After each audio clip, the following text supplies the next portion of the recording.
Millennials Suck Podcast, millennialsuckpodcast.com. I love this whole fucking with your face thing while I do our intro because you haven't stopped me a single time. I've been doing it for like the last 5 sessions and he hasn't stopped me yet. No. I mean, I feel good today, man.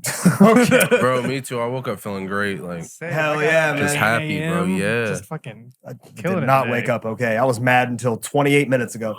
Really? Yeah, it'd be like that. I'm not bro. a It'd be morning like that. person at all. Bro, I woke up an hour ago. So, yeah. Gets it. Hell yeah. Anyway, we're sitting here with Doss. Doss, how you doing, my man? Bro, I'm feeling blessed, you know. Hell yeah.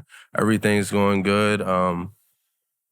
Just living life, you know. Yeah. Can't complain. Hell So. yeah. That's Doss spelled DAW cash sign, if I'm correct. Yes, sir. That is See that? correct. See? Yes, sir. I remembered this time, so my producer won't yell at me. Hey. Because every time I tell people to plug their names, if they're spelled unconventionally, I get yelled at for not having them spelled. You should have asked it about Seven Hills then. I did not. You're absolutely right. Where were you on Yeah. that one? Sorry, this doesn't even have to go in the Nah, interview. yeah, fuck Where it. were you on Hey. Seven Hills, bro? No, Facts. anyway, sorry about that. No, anyway, you're good. so tell me, let's talk about your music at first. Yeah, How would you describe your music? It's very like hard-hitting beats. I like to get on hard-hitting beats. But I have a very like soft voice almost. But I kind of just really like melodic rap. Right. So whatever mood I'm in, like that really determines what I'm gonna do that day. So I'll go in the studio and like a lot of people don't know, but like 75% of the music that I put out, I write shit down like at Amazon in the trucks. Like that's where I write everything. Right. And I basically like freestyle like 75% of it. So Hell yeah. So you just kind of like have some like genuine concepts that you're into and then you just Yeah. walk into a booth and just try to go over them or? bro, yeah, and I love it because like I never know what I'm gonna make that day. Like it Right. just kind of happens. I'm like, y'all fucking with it? Like, you I know? always get so fucking jealous of freestyle rappers because it's like, it's not a quality that everybody who can rap or write can do. You know what I'm Yeah, saying? for Like, sure. like I know a lot of crazy talented lyricists, right? Who, if you give them 24 hours, can get you, 10 verses of just amazing content. But you sit them in Absolutely. a booth and go, okay, now rap. They're like, you know what I mean? Like I Yeah. was never able to do it when I was rapping. So I have so much respect for people who can jump in and just kind of freestyle verses and stuff like that. 'Cause Thank it's you, such an bro. impressive Thank you. trait. Yeah, I feel like I kind of picked it up. I started Juice World really got Right. me into like that. I saw him doing it. I was like, damn. Like I never really thought to just say fuck the paper and just go in. So I just started practicing every day. And yeah, and I found out I got like pretty good at it. Like it took about a few years. Like I used to be ass. Right. But I mean, I remember we bro, all like, used to be bad. Exactly. Like, you just gotta get it how you can, bro. Like, I started out like making music on BandLab, like on my phone, and like an Xbox Turtle Beach headset that I had just Nice. got from like GameStop. And I mean, it didn't sound bad. Like I'd have it produced each song on Fiverr.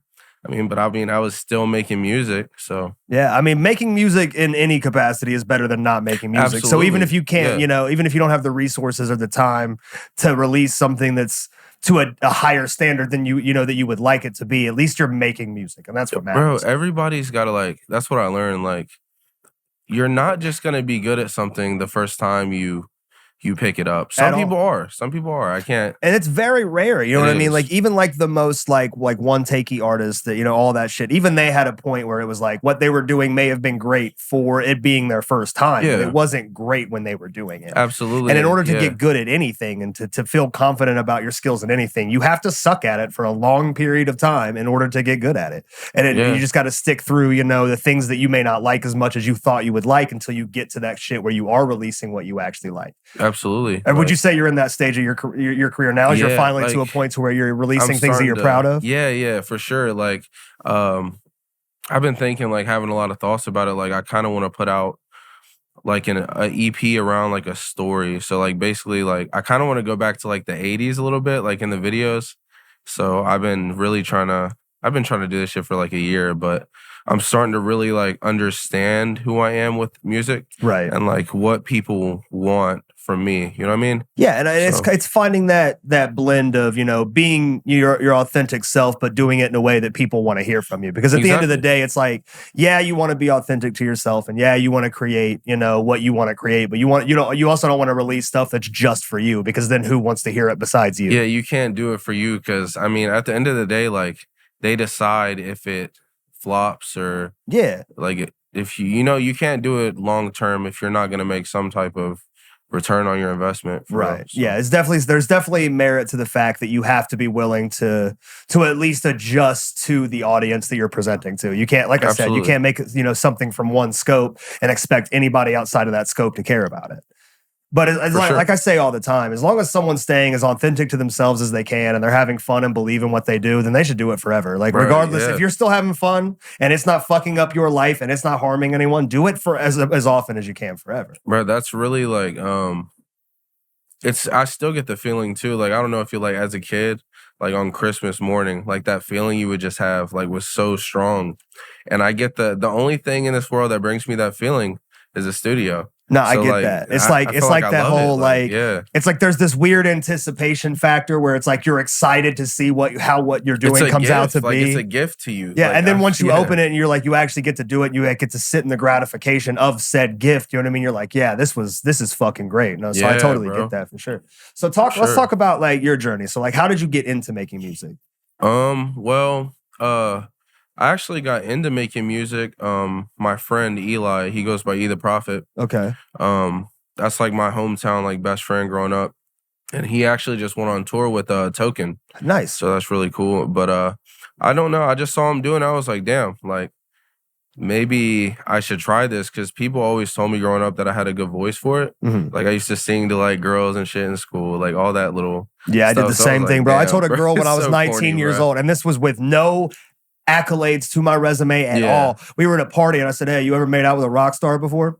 That was all I said. She said no and then walked away because I wasn't one, but I get it. You know what I mean? No, I mean, shit. That's funny as fuck. I tried my best. It didn't work out. I'm just saying, be careful with how, definitely sing to them. Don't tell them what you do. Just do it. Just do it. Yeah. So, bro, I've had so many similar stories, but that's really when I was like, fuck, like, it kind of sounded good. I played it back. I was like, okay, like I could work on this. But I mean, for the most part, I just started dropping like little snippets on like my Snapchat stories. And people were like, bro, this hard. I'm like, for real? Like for you? Real? Like, yeah. Like, you think so? So I was like, fuck it. So I just started making it and really never looked back for real. Yeah. Okay. So let me ask, as far as like, what are some of your like foundational influences? Like some people that really like you heard and you were like, I want to do stuff like that moving forward. Like the real, like, because we all have those like those people that influence us in the moment to moment. Absolutely. But like there's also like we could all say there's like a handful of influences that really are in the foundation of our our passions and stuff like that. So who are some of those for you? I know Juice is one of them. Yeah, I was I know Juice is one of them for sure. When I think about my biggest inspiration, bro, like it's definitely Michael Jackson for sure, like without a doubt. For sure, because like when I'm thinking like growing up, that's all I used to like listen to. Like I used to do that shit in talent shows. I used to dress up as him. So Michael Jackson, I would say